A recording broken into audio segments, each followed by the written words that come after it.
පසුගිය දිනවල ගොඩක් දෙනා කතාබහට ලක්වුණ චරිතයක් තමයි මිස්ටර් කොත්තු ව්‍යාපාරයේ හිමිකරු විරාජ් වික්‍රමරත්න ගැන.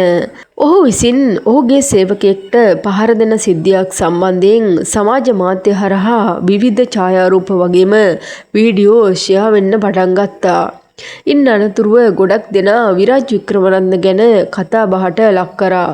මොකද සේවකයන්ට සැලකූ ආකාරය සම්බන්ධයෙන් මෙම වීඩියෝව ලංකාව පුරාම ෂෙයා වෙද්දී ගොඩක් දෙනා ඔහු ගැන විවේචනය කරන්න පටන් ගත්තා. ඒ වගේම එම සිද්ධිය සම්බන්ධයෙන් නීතිමය කටයුතු ගැනීමටත් පොලිසිය පියවර අරන් තිබුණා. ඒ වගේම එහිදී පොලිසිය විසින් ප්‍රශ්න කිරීමෙන් අනතුරුව ඔහු අප ලබා නිදහස් වීමෙන් පසු එම සේවකයාට සැලකිය යුතු මට්ටමේ වන්දි මුදලක් ලබා දීමටත් ඔහු පියවරගෙන තිබුණා.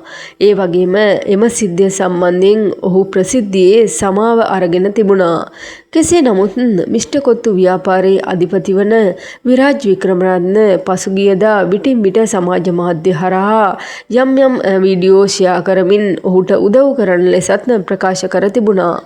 ඔහුගේ කොත්තු ව්‍යාපාරය බිඳ වැටීම හේතුවෙන් ඔහු ඉතාමත් කනගාටුවෙන් පසුවන බවත් මින් ඉදිරියට එලෙස වැරැද්දක් නොවන ලෙසත් ඔහු විටින් විට ප්‍රකාශ කරා.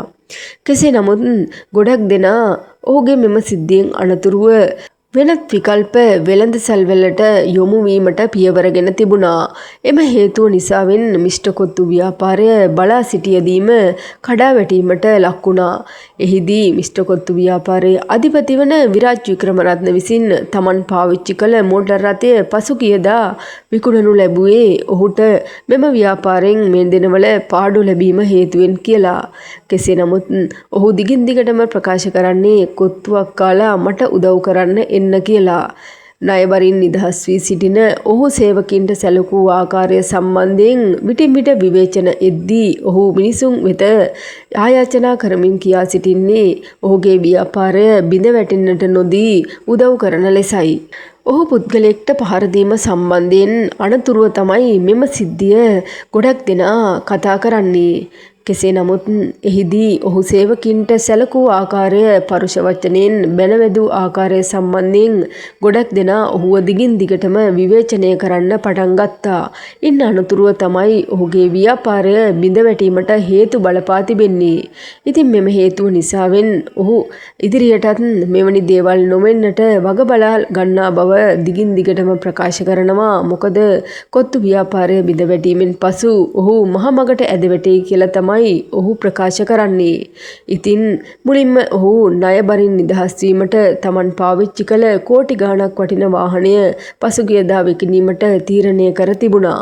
ඉතින් මෙයින් ගොඩක් දෙනාට පැහැදිලි වෙන්නේ මොනතරම් සල්ලි තිබුණත් මනුස්සකම නැත්තම් වැඩක් නැහැ කියලා. ඉතින් ඉදිරියටත් මෙවැනි දේවල් නොවන්නට ඔහු වග බලාගත යුතුයි කියලා තමයි ගොඩක් දෙනා ප්‍රකාශ කරන්නේ. ඉතින් මේ ගැන ඔයාලගේ වටිනා අදහසත් පහලින් කමෙන්ට් එකක් විදිහට ලියාගෙන යන්න. ඒ වගේම රටේ ලෝකයේ සිදුවන සියලුම තොරතුරු දැනගන්න අපේ නාලිකාව සබ්ස්ක්‍රයිබ් කරලා තියාගන්න.